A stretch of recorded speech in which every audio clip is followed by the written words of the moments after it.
Hey, what's up everyone? It's Jade from Themeco with a quick video about a customization request that comes up from time to time, which is how to implement CSS triangles to elements in the builder. Well, there are extensive controls that are available in our builders, and there's so much you can do right out of the box. There are probably some situations where you want to implement something that does not have an option available, such as these peeking triangles outside elements. Thankfully, adding this subtle touch to your elements does not involve a lot of custom codes.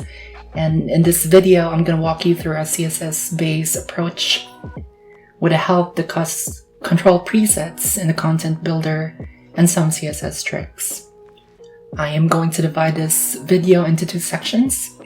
First, I'm going to explain how you can come up with the triangles using CSS borders.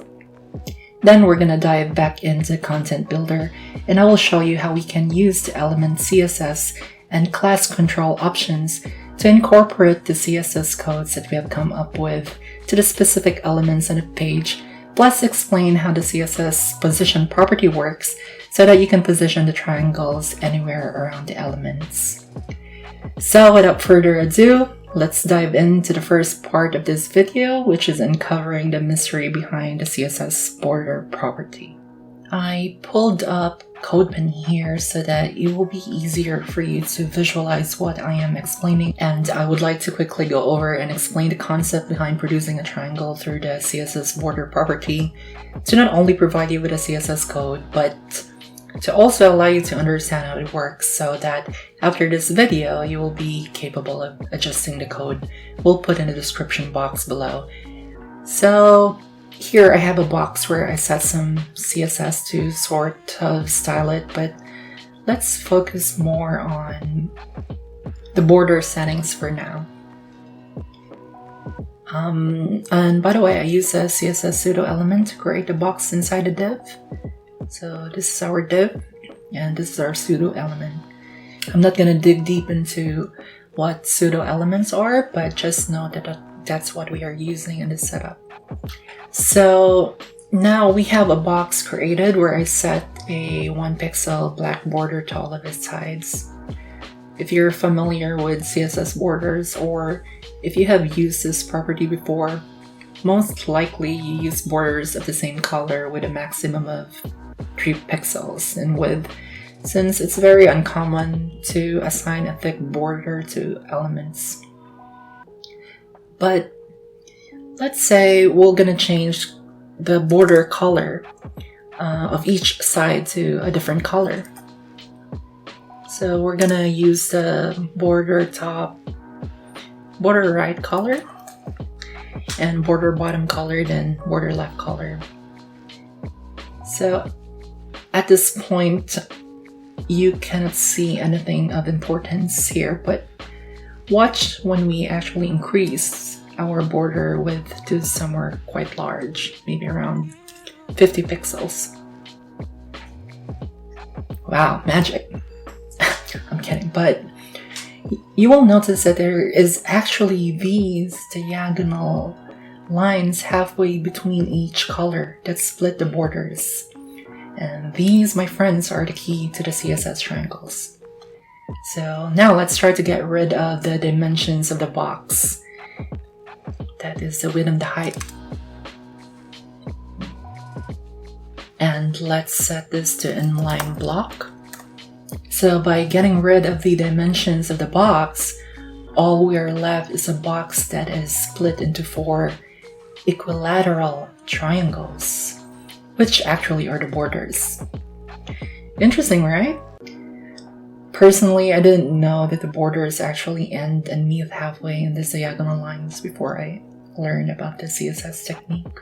So from here, let me quickly modify our border property codes so that the next part will be more understandable. So these lines then switches to this.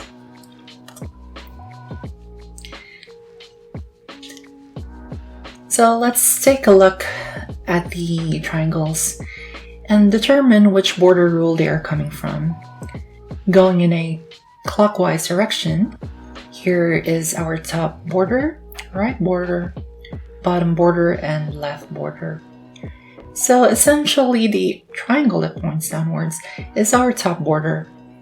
The one that points to the left is our right border. Pointing up is the bottom border. And lastly, pointing to the right is our left border.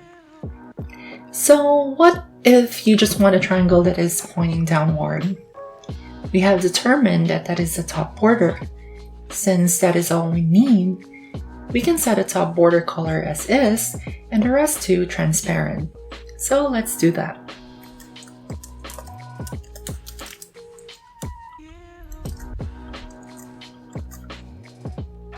Then let's get rid of the background color.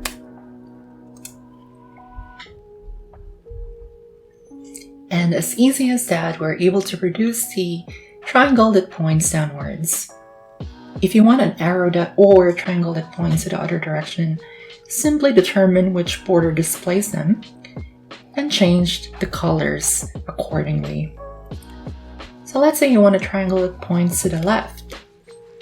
That is the right border. So from our current code, set the top border to transparent,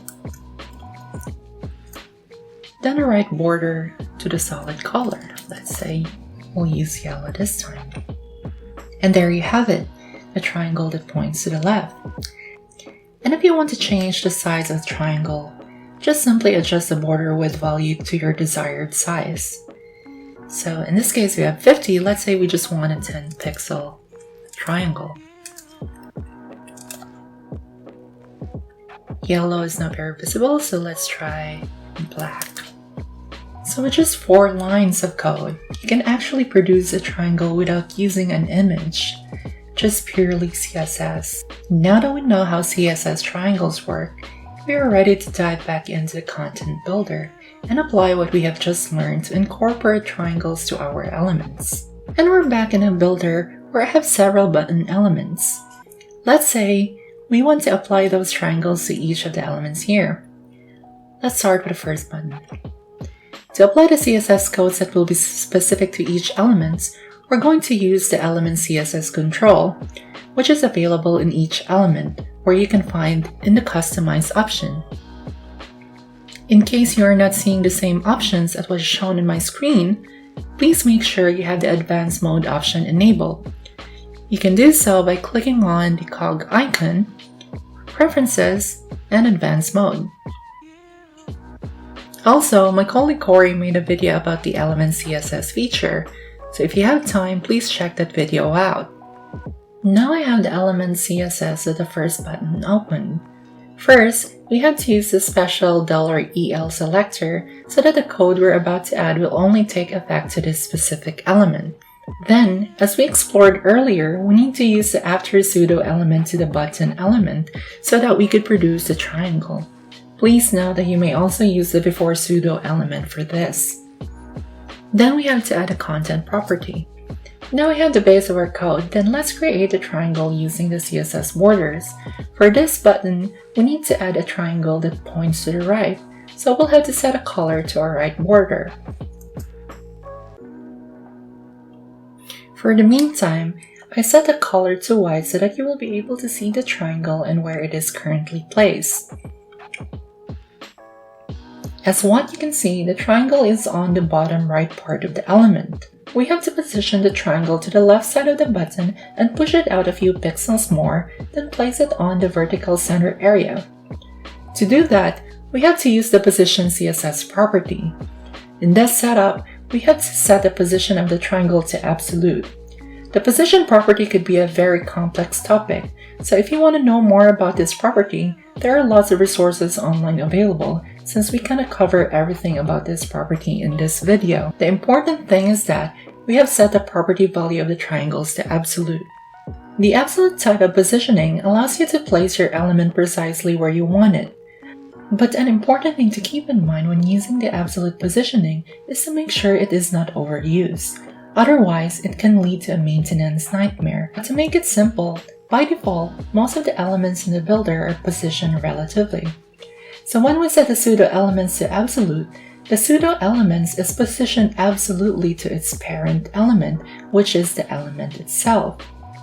That is why we could see that the button is still inside the element. Next, Let's set the left property to 0 and the top property to 0. You won't see any changes doing this, since by default, the element that is positioned absolutely will be on the top left side of the area of its parent element. Again, this is because our absolutely positioned triangle is inside a button element, so the area of the triangle is limited to the button element itself, which is its parent. We need to pull the triangle a few pixels out of its current position.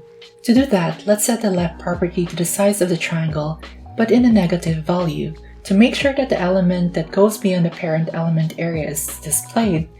Let's add the overflow visible to the parent element. Now we can see the triangle again. Lastly, we need to position the triangle to the vertical center area here. To do that, we can change the value of the top property. Let's try 50%. As what you can see, it is not centered properly. This is because the element will start to be shown directly below the 50% area. Luckily, it is possible to do calculation of the CSS values now, so we can just use calc 50% minus the size of the button, which is 8 pixels. And there you have it. It is now aligned perfectly. The last step is to copy the color of the button and set it to the border. Now with these codes we added, we are able to place a peaking triangle to the element in its proper position with the use of the border and position property. I added the triangles to the rest of the buttons off screen so that the video will not take too long. But let's quickly go over the setup I did. I created some CSS classes in the CSS content area of this page for the top, right, bottom, and left triangles.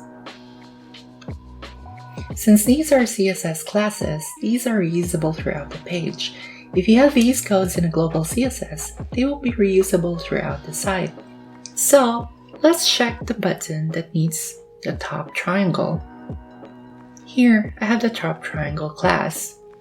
All I did was I copied it and assigned the class to this button. And that's the same thing as what I did for the rest of the buttons. The codes I have here will be provided in the description box below, so feel free to copy and paste it and even try improving the code. Lastly, I want to quickly show you how I implemented a bottom triangle to the active tab element like this. To do this, I use the tab element's element CSS feature to add a triangle. And here is the code. The active tab element gets the xActive class, and that would be the parent element for my pseudo element, which is the after pseudo element. There, I added my code to add a triangle and position it accordingly. Another thing that you should note is to make sure to add an overflow visible to the main tab list area, which is the entire area here. Another thing is to set the position of the xActive button to relative, because if you remove this, the triangle gets misaligned. That is because by default, our buttons or the tab element headers do not have the position property. That's why we need to add a position relative to the tab element so that when we set the triangle to absolute position, it's going to be limited to the area of the xActive button, which is this area here. And there you have it. We have successfully added the bottom triangle to the active tab element using the CSS we have learned earlier and setting the correct positioning to the element itself. So there you have it, everyone. You've seen in this video that adding customizations in a content builder, such as what we covered, is actually not that complicated with the help of built-in controls and some custom CSS. I hope this video helps you in achieving this subtle effect to your design. Feel free to copy the codes we use in the tutorial listed in the description box below. Please subscribe to our channel for more videos like this, and have a good one.